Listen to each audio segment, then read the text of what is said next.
It was a cold and quiet morning in the small town of Riverbend.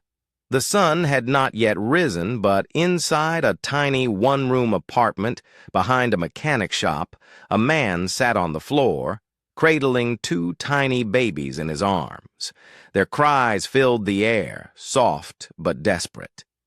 His name was Joseph Carter, a poor but honest man. His twin daughters, only 2 months old, were all he had left. Behind him, his wife Linda was throwing clothes into a worn-out bag, her face hard, her heart cold. "Linda, please," Joseph said in a weak voice, still rocking the crying babies. "Please don't go. Don't leave me like this. Just wait a little longer. Things will get better." Linda didn't look at him. She zipped up her bag with a loud sound and tossed her shoes into it carelessly. "I've waited long enough, Joseph," she snapped. "I can't suffer like this anymore. Every day it's grease, sweat, hunger, and shame. I'm tired." Joseph's voice shook. "But what about the girls? They're just babies. Please, for their sake." Linda laughed, not kindly, but bitterly. "You think I'll stay here and die with you in this mechanic shop? You've been fixing people's cars for years, and you still can't afford a proper home. Look at me. Look at them. We deserve more." The babies cried louder, as though begging her to stay. Joseph stood up slowly, one baby in each arm. His shirt was stained with oil, his eyes red from sleepless nights. "We can make it, Linda. I'll work harder. I'll find more customers. Just stay with me. Don't walk out on our daughters. They need you." She looked at the babies briefly, then turned her face away. "They're your problem now." With that, Linda opened the door and walked out, slamming it behind her. Joseph stood there in shock. He looked down at his daughters, who were still crying. He didn't cry, he didn't scream. He just whispered, "It's okay. Daddy's here." That night, Joseph didn't sleep. He stayed awake, holding his daughters, warming milk over a small stove. His body was tired, but his mind wouldn't rest. The next morning, he carried them to his workshop, a rusty tin structure with broken tools and a single wooden bench. He placed the girls in a small cot he built from leftover wood and got to work. Customers came and went, some dropping coins, others asking to pay later. Joseph didn't complain. He smiled through it all, wiping sweat with his sleeve and checking on his daughters between repairs. But not everyone was kind. Some people laughed when they saw him with 2 babies in a workshop. "Poor man," one of them shouted. "You're broke, yet you had time to make babies. Why didn't you wait till you had money before marrying?" Another one scoffed. "Imagine a mechanic raising kids. These children don't stand a chance." Joseph heard them all. He swallowed the insults and focused on his work. That evening, he closed his shop and sat with his girls in front of the small room he called home. "I may not have much," he said softly, "but I have you, and I promise I will give you the future you deserve. You will not grow up in shame." One day, his old friend Brian came to visit. Brian was a taxi driver who once worked in the same garage as Joseph. "Joe, you look tired," Brian said. "This life is too hard, my brother. Why don't you just give the girls up for adoption? Take them to the orphanage. At least they'll be taken care of." Joseph turned slowly to face him. "Never." Brian raised his eyebrows. "Why suffer like this? You're just suffering and smiling. You smile outside, but I know you cry at night." Joseph looked at his daughters, then back at his friend. "I don't care how hard it gets," he said. "I will never give them up. They are my joy, my hope. One day, these girls will make me proud. They will stand tall. I will do everything I can, even if it kills me." Brian shook his head. "You're too stubborn." Joseph smiled. No, Brian. I'm a father. Every coin Joseph earned went to feeding his girls and saving for their school. He didn't buy new clothes. He skipped meals. He walked everywhere. He never once complained. Years passed. Joseph worked from sunrise to sunset, fixing cars, motorbikes, and anything with an engine. His hands were always oily, and his back ached every night. But he didn't mind. Isabella and Ivana were now 17, and it was time for them to go to university. They had both passed their entrance exams with flying colors, their dream to study medicine. "Daddy," Ivana said one night, "do you really think we can make it?" Joseph smiled. "You've already made it in my eyes, but yes, you'll go to school. You'll wear white coats and help people, I promise." But in his heart, he was worried. There was no money. School fees were high, books, housing, transportation. It was more than he had ever earned in a year. He stared at his mechanic shop, the same place he had worked for over 20 years, the same shop his father left him. It was old, but it still stood. It was all he had. That night, Joseph made a decision. The next morning, he called his friend Brian and invited him to the shop. "Brian," he said, "I've made up my mind. I want to sell the shop." Brian dropped the cup of tea he was holding. "You what?" "I want to sell the shop. I need the money to send Isabella and Ivana to university." Brian looked shocked. "Joe, are you hearing yourself? You want to sell your only source of income to train girls?" Joseph nodded. Brian laughed loudly. "Girls, Joe, not boys. Girls. They will end up in the kitchen. They'll get married and forget everything. You want to waste your sweat on that?" Joseph looked him in the eye. "They're my daughters, Brian. Not my mistakes." Brian stood up. "Joseph, you've lost your mind. These girls will marry some rich man tomorrow and forget you ever existed. You should keep your shop and train boys instead." Joseph smiled gently. "No, Brian. That's where you're wrong. These girls are my pride. I'd rather sell everything I own and see them succeed than keep my shop and watch their dreams die." He paused, then added, "And if their husbands are not proud of them, I will be." Brian didn't say another word. He shook his head and walked away. A few days later, Joseph visited Mr. Marshall, a businessman who had once asked to buy the shop. "I'm ready to sell," Joseph said. "Are you sure?"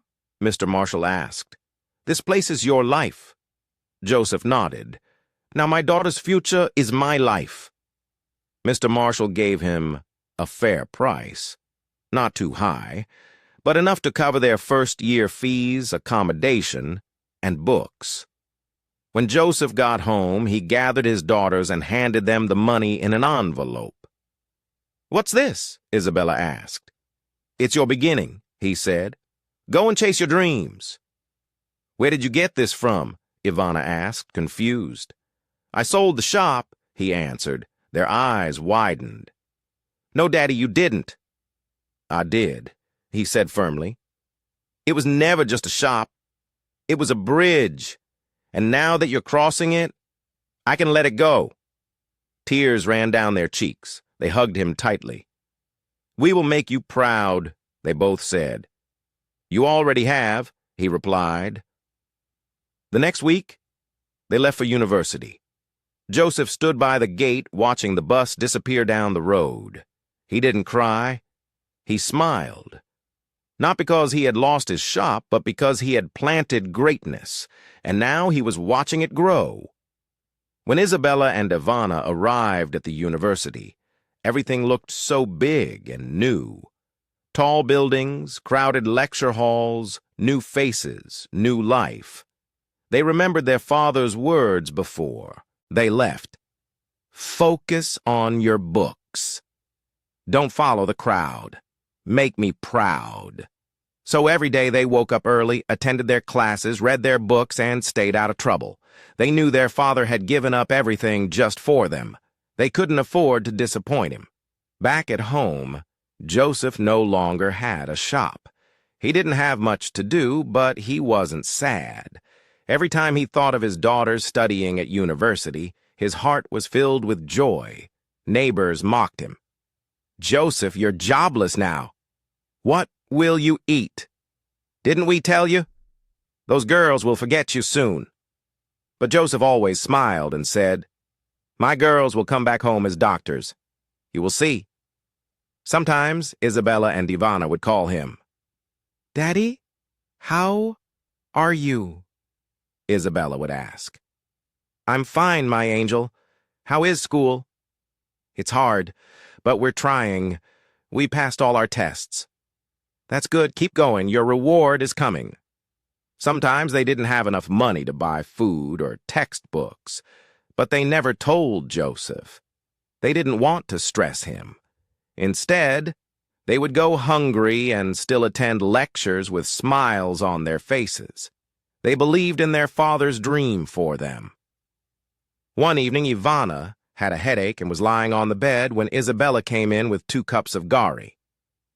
"No sugar? No milk?" Isabella said with a tired laugh. "But it's still food," Ivana replied. "Let's thank God." They sat on the bed and sipped the gari slowly. "You remember when Daddy used to give us biscuits from the money he made changing tires?" Ivana asked. "I remember," Isabella said. "He never ate, but he always made sure we did. We must finish what he started." "We will." They made a silent promise that night. They would never waste their father's sacrifice. Years passed, and then the day finally came. Graduation. The girls wore their white coats with pride. Doctors, Dr. Isabella and Dr. Ivana. They stood on the graduation stage holding their certificates, smiling through tears. Cameras flashed, people clapped. But all they wanted was to see one man, their father. He sat in the front row dressed in a beautiful suit they had bought for him. As they came down from the stage, they ran to him and knelt. "Daddy, we made it." Joseph tried to speak, but no words came, only tears. Tears of joy. "My daughters, doctors." He hugged them tight and whispered, "You have made me the richest man on earth." That night they returned home, and Joseph sat outside the house looking at the stars. He remembered the insults, the hunger, the days he worked without rest, the day he sold his shop, and now his daughters were doctors. He looked up and said softly, "Thank you, God." After their graduation, Isabella and Ivana sat their father down one evening.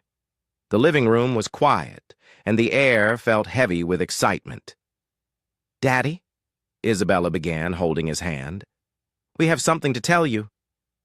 Joseph looked at his daughters curiously.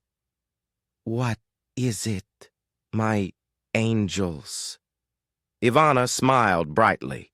"We didn't just graduate, Daddy. We saved all the money we earned from our part-time jobs, and we got a loan from the government."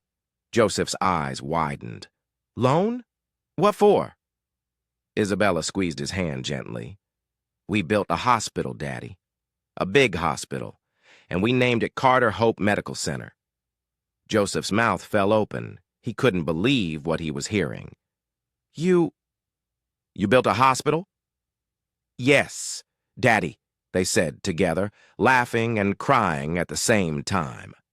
Tears filled Joseph's eyes. His hands trembled. "My daughters," he whispered. "You're building lives now. You're saving the world." They all hugged tightly, crying and laughing together. It was a dream come true, a dream that started with tears, grease, and hunger, but was now shining brighter than gold. The hospital was beautiful. Tall, shining glass windows, clean white walls, fresh flowers by the entrance, nurses and doctors walking proudly in their uniforms, and outside, two brand-new white SUVs parked proudly beside the grand entrance. Joseph was treated like a king. Whenever he visited the hospital, everyone called him Papa Carter with deep respect. He never worked again. He never walked on foot again. His daughters made sure he had everything he needed: a beautiful home, drivers, helpers, and all the love in the world. One afternoon, something unexpected happened. A woman was rushed into the emergency room. She was very sick and unconscious. She looked weak, hungry, and broken. Her friend came running, begging, "Please, please help her. She doesn't have any money right now." "But we will pay later. Please save her life." The hospital had rules. Normally, patients had to deposit some money first. But Isabella and Ivana, standing at the emergency desk, looked at each other. "We can't leave her to die," Isabella said. "No, we can't," Ivana agreed.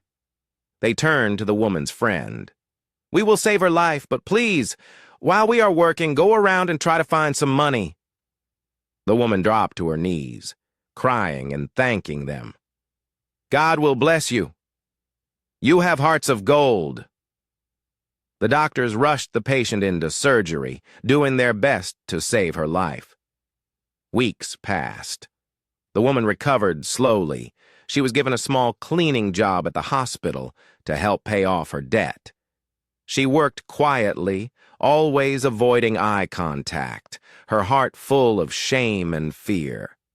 She had no idea that the two doctors she often saw laughing and helping patients were her own daughters. One quiet Saturday afternoon, Joseph was feeling a little bored at home. He missed seeing the hospital, the nurses, and especially his daughters in their uniforms. He called James, their driver. "James, get the car ready. I want to visit my daughters." "Yes, Papa Carter," James replied cheerfully. Joseph dressed in his fine clothes, a beautiful shirt and trousers that Isabella and Ivana had bought for him. He wore a gold wristwatch and polished shoes. He looked every bit like a man who had conquered life. The black SUV rolled through the city streets and stopped at the hospital gate. "Good afternoon, Papa Carter." The nurses greeted him happily. He smiled and waved. "Good afternoon, my children." He stepped out of the car and began walking toward the main entrance, ready to surprise his daughters. But then something caught his eye. A woman stood by the cleaning closet mopping the floor. Her back was bent. Her hair was rough. Her clothes were old and faded. Joseph stopped walking. He stared. His heart jumped. Could it be? He took a few steps closer, and then he saw her face. Joseph stood frozen, staring at the woman with the mop. His heart beat faster. It was her, Linda, the same woman who had walked away from him 20 years ago without looking back. The same woman who had left two crying babies in his arms because he had no money. Now she stood before him, tired, old, bent from life's heavy blows. Her once beautiful face was marked with pain and regret. Her hair was rough and her cleaning uniform was worn out. Joseph took a slow step forward and whispered, "Linda." The woman turned around slowly. When her eyes met his, her mouth fell open in shock. "Joseph," she gasped, dropping the mop. Her hands trembled. Tears filled her eyes instantly. "You work here?"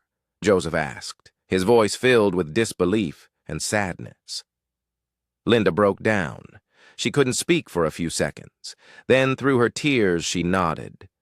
Yes, I do." Joseph's heart was heavy. He didn't know what to say. Linda wiped her face with the back of her hand and spoke quickly, her words shaking. Please, please don't hate me. Let me explain." Without waiting for his reply, she led him to a quiet corner behind the hospital where no one could hear them. They sat on a bench. Linda stared at her hands for a long moment, then began to talk. "I was sick," she said. "I had no money. I begged the hospital to treat me. A kind doctor agreed and saved my life. She said I could work here and pay little by little." Joseph listened without saying a word. Linda looked up at him with desperate eyes. "My rich husband threw me out," she said bitterly. "He said I was useless because I couldn't bear children. After a few years, he married another woman. And since then, since I left you, I have never been able to have another child." Her whole body shook with sorrow. "I lost everything, Joseph. Everything. My home, my health, my pride. And now I mop floors to survive." She fell to her knees, crying so much that Joseph had to look away to stop himself from breaking down, too. "I'm sorry, Joseph," she wept. "I'm sorry for the way I treated you. I was young and foolish. I didn't see your love. I didn't understand your heart. Please, even if the girls never forgive me, even if you don't want to see me again, please just forgive me." There was silence. The only sound was Linda's sobbing and the distant noise of hospital workers going about their day. Joseph's heart was heavy. He remembered that cold morning years ago, standing at the door, begging her to stay while she laughed and left with her bag. But he also remembered the promises he made to himself to never let bitterness live inside his heart. He looked at her gently. "Linda," he said slowly, "do you know whose hospital you're working in?" She shook her head, wiping her nose. Joseph took a deep breath and said, "This hospital belongs to your daughters, Isabella and Ivana. They are the ones who built it. They are the ones who saved your life." Linda's eyes widened in horror. "No, no, no," she whispered, covering her mouth. "It can't be."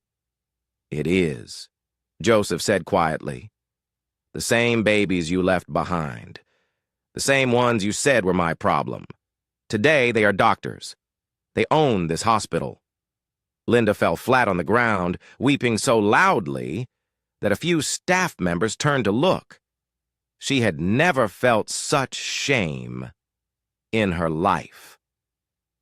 At that moment, Isabella and Ivana walked out of the building, laughing with some nurses. They stopped when they saw their father talking to a crying woman. "Daddy!" Isabella called, waving. Linda quickly turned her back, trying to hide her face. Joseph waved them over. When they got close, Ivana looked at the woman curiously. Something felt strange. Linda turned around slowly, tears streaming down her cheeks. In a broken voice, she said, "I'm not just a cleaner, I'm your mother. Please, my daughters, forgive me." Silence. The whole world seemed to pause. Isabella and Ivana froze. They couldn't believe what they were hearing. Their mother, the woman who abandoned them, the woman who never looked back. Linda fell to her knees. "I have no excuse," she cried. "I made the worst mistake of my life. I left love for empty promises. I don't deserve your forgiveness. I just want you to know I'm sorry." The girls stood there speechless. Tears filled their eyes. They looked at their father, the man who had loved them, carried them, suffered for them. And they thought of all the lessons he had taught them: love, forgiveness, grace. Slowly, Isabella stepped forward. She knelt and took her mother's hands. "You may not deserve our forgiveness," she said gently, "but we forgive you."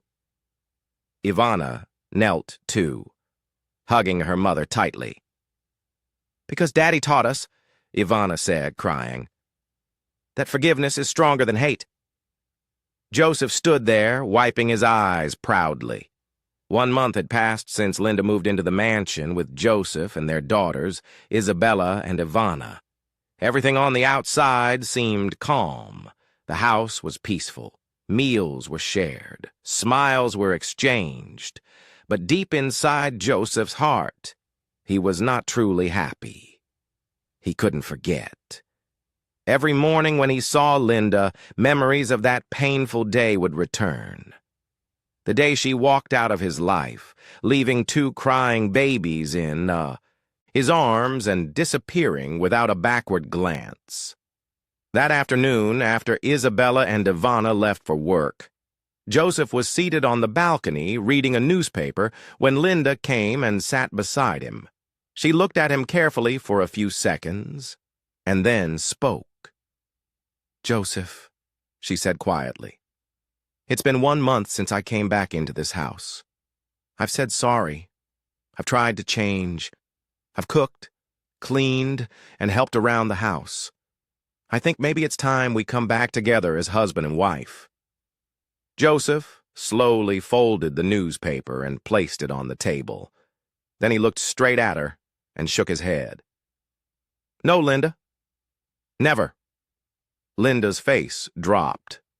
"Why?" Joseph sighed and said calmly, "I don't even like the idea of you living in the same house with me. I wake up every day and I see you, and every single time I remember that cold morning when you walked out on me and the girls." Linda's lips trembled. "I said, I'm sorry." "I know, and I forgave you," Joseph said, standing up. "But forgiveness is not the same as returning to what we had. I told Isabella and Ivana to get you a separate house, but they refused. They said you could stay here to keep me company when I'm bored." He paused and then looked at her firmly. "But to be honest, Linda, you don't give me peace. You don't bring me joy. You bring back pain. So no, we can never come back together." Linda stood up angrily. "So? That is it," she snapped. "After everything I've done to humble myself and live under the same roof again, you still push me away. What are you feeling like?" Joseph remained calm. "I'm feeling like a man who has found peace after years of pain, and I don't want to lose that peace." Linda raised her voice. "Oh, so you want your daughters to throw me out of their house? Is that the plan, Joseph? You think I'm a dog that should be kicked out?" Joseph looked at her quietly. "I never asked them to throw you out. I only said I am not comfortable with you living here." "You are wicked," Linda shouted. "Wicked and proud. You're still acting like a poor mechanic. You're living in a mansion, but talking like a fool." Joseph shook his head sadly. "You see? You haven't changed, Linda. That's why I said we can never be together. Not now. Not ever." Later that evening, Isabella and Ivana returned from the hospital. They noticed the tension in the house immediately. Joseph called them into his room. "My daughters," he said gently, "I've been patient, but I need to speak from my heart. I am not comfortable living under the same roof with your mother. Please look for a house for her, a comfortable one. Buy it or rent it. I don't mind, but I need peace."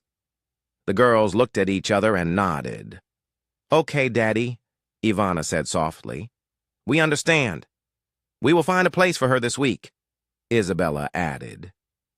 "Your peace is our peace." They went into the sitting room and found Linda watching television. "Mommy," Isabella began gently, "Daddy has asked us to get you your own house somewhere close and nice. So you can still visit anytime." Linda turned and looked at them with shock. "What did you just say?" "That's punishment." "It's not punishment," Ivana said quickly. It's just that Daddy is not comfortable. We want everyone to be happy. Linda stood up, slowly, her eyes burning. So your father has not forgiven me, she snapped. After everything, all the begging, now you're pushing me out. Mom, we are not pushing you out, Isabella said calmly. We just want peace in this house, Linda hissed loudly. That man is a witch, she shouted. He is old, poor in thinking, and full of bitterness. He's just pretending to be peaceful. Inside him, he's still the same angry mechanic. Mom, please stop, Ivana said quietly. Let's not say things we'll regret. I don't regret anything, Linda shouted. Your father is heartless. If you girls really love me, you will ask him to leave instead. The girls were silent. Tears filled their eyes. This wasn't what they had hoped for. They thought forgiveness would heal everything. But some wounds ran deeper than they expected. Joseph sat quietly in his room, listening. And once again he whispered to himself, she hasn't changed. It was Father's Day.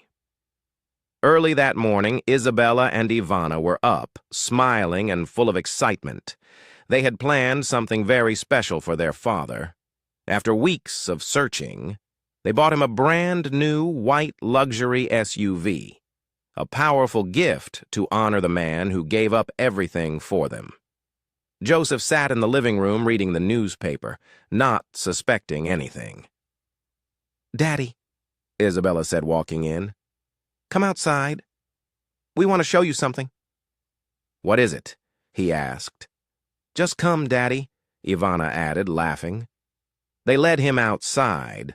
Right there in front of the house, covered with a red ribbon, was the car.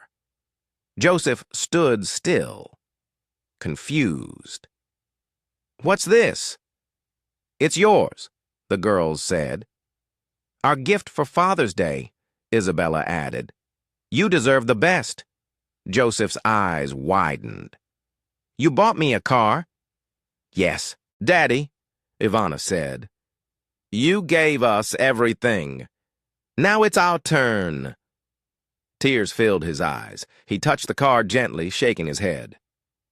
I never dreamed of this day, he whispered. I never thought I'd live to see this. He hugged his daughters tightly, crying with joy.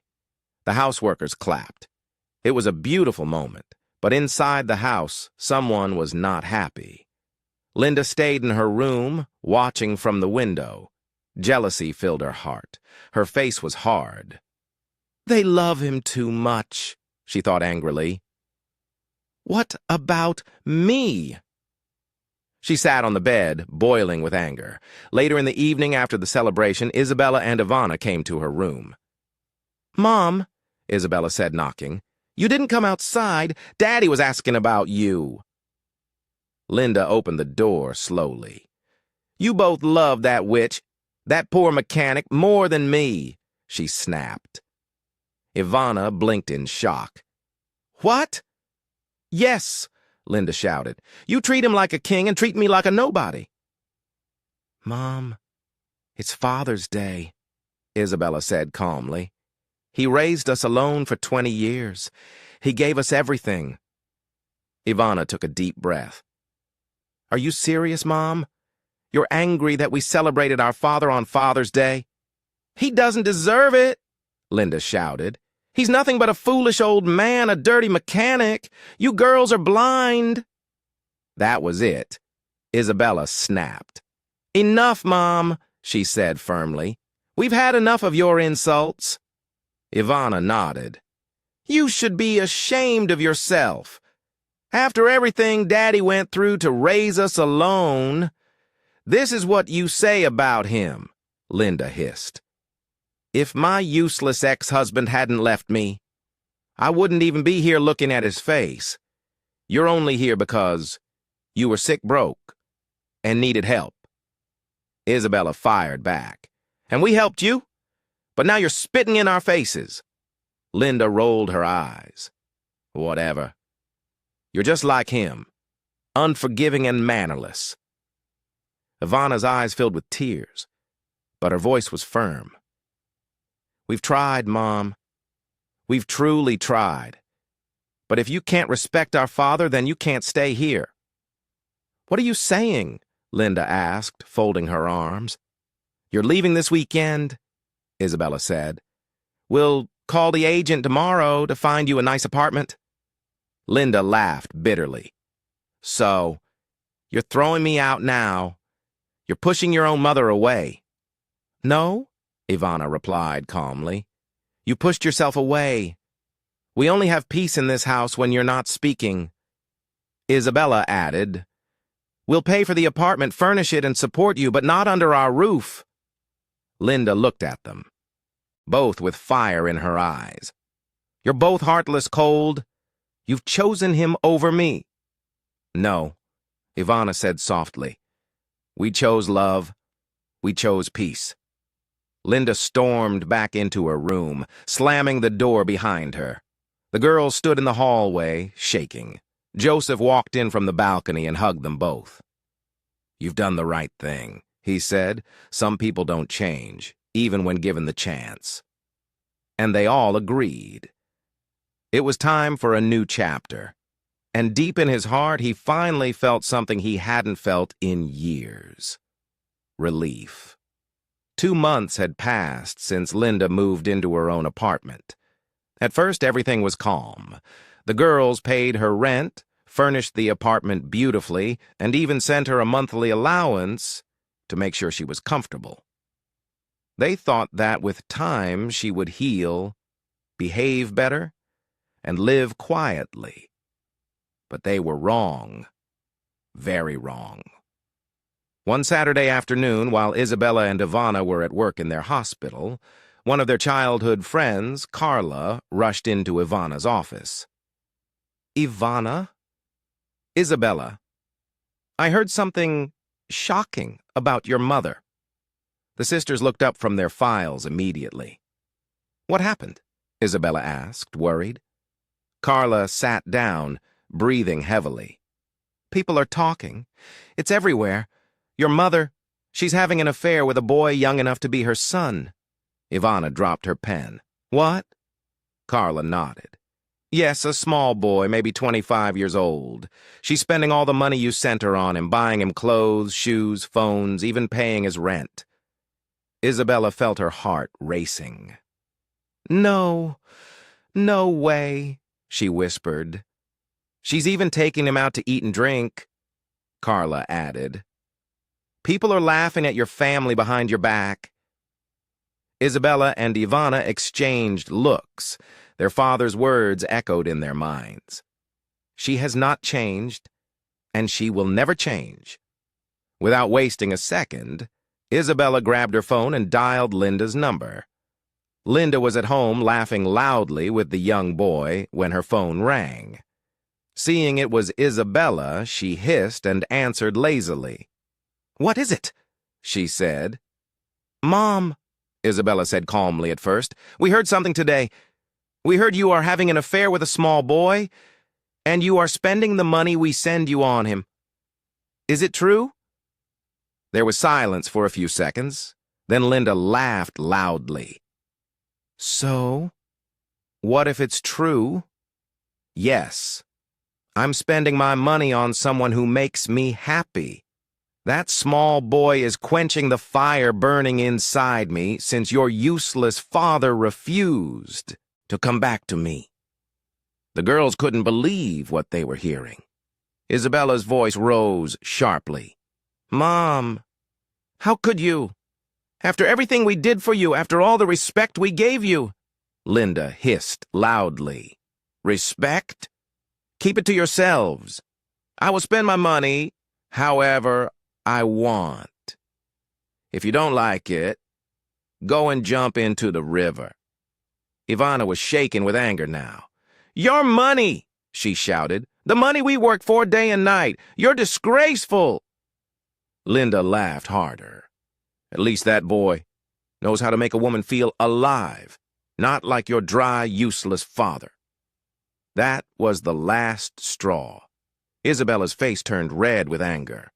Listen, Linda, from today, we will never send you one kobo again. Never. When your foolish money finishes, pack your things and return to the village. Or better still, go to hell if you want. Linda hissed again. You are just like your father, wicked and mannerless. And you are a shameless old woman, Isabella fired back. We are done with you, Ivana added. Without another word, Isabella ended the call and slammed the phone on the table. Both girls sat down, breathing heavily, too angry to even speak. After Isabella and Ivana hung up the phone that day, Linda sat in her apartment, boiling with anger. She threw her phone across the room and shouted, "This man has spoiled my daughters for me." She paced up and down the living room like a lioness, ready to attack. I must get them back, she muttered to herself. I can never lose. Never. In her mind, she believed that if Joseph was not in the picture, she could control the girls again. She would make them love her, respect her, and spend all their money on her. But trouble was already knocking at her door. A month later, Linda's situation grew worse. Her daughters had completely stopped sending her money, just like they promised. Bills piled up. Rent was due. She could no longer live the flashy life she once enjoyed. The small boy she was dating, the one she had spent all her money on, began to change. He stopped calling her. He stopped visiting. He started avoiding her messages. One evening, Linda managed to corner him in town. She blocked his path and asked angrily, "Why are you ignoring me? I thought you loved me." The young man looked at her coldly and said, "Look, I'm done. I can't be with an old woman who has no money." Linda's mouth opened in shock. "What did you just say?" she gasped. The boy laughed. "I found someone else. Someone young. Someone who doesn't beg me for love. And attention." Linda stood there like a tree rooted to the ground, shaking. The boy pushed past her and walked away without looking back, laughing with his new girlfriend. Linda stood in the middle of the street, humiliated and broken. Tears filled her eyes. Her pride was gone. Her money was gone. And now, even the foolish boy she gave everything to had thrown her away like trash. That night she sat in her dark living room, her heart filled with anger and shame. "I must get my daughters back," she said through gritted teeth. "I must remove that old witch, Joseph. He is the one standing between me and my destiny." Her mind grew darker and darker. The next week, she contacted a dangerous man from the dark side of town. She paid him a little money she had left and gave him 2 missions. "First," she said coldly, "deal with that foolish boy who used me and dumped me." The man accepted. Within 3 days, the news spread around town. The young boy had been found dead under mysterious circumstances. Linda smiled when she heard it. "One down," she said to herself, feeling no pity. Then she called the man again. "Now," she said, "I have one more job for you." "Who?" the man asked. "My ex-husband, Joseph Carter. I want him out of my way. He's the reason my daughters hate me. Without him, they will be mine again." The man agreed, but warned her. "This one will cost more." "I don't care," Linda shouted. "Finish him! I must get my daughters back. I must control everything." Her mind was dark. She didn't care anymore about right or wrong. All she cared about was power. All she cared about was money. And she was ready to destroy anyone who stood in her way. Even if it meant destroying the only man who had once loved her truly. It was a quiet afternoon. Joseph was alone at home. His daughters, Isabella and Ivana, were both at the hospital working their shifts. The house was silent. Joseph sat in the sitting room, resting and reading his Bible. Suddenly, he heard a soft knock at the door. He stood up slowly and opened it. Outside stood a man, rough-looking with tired eyes.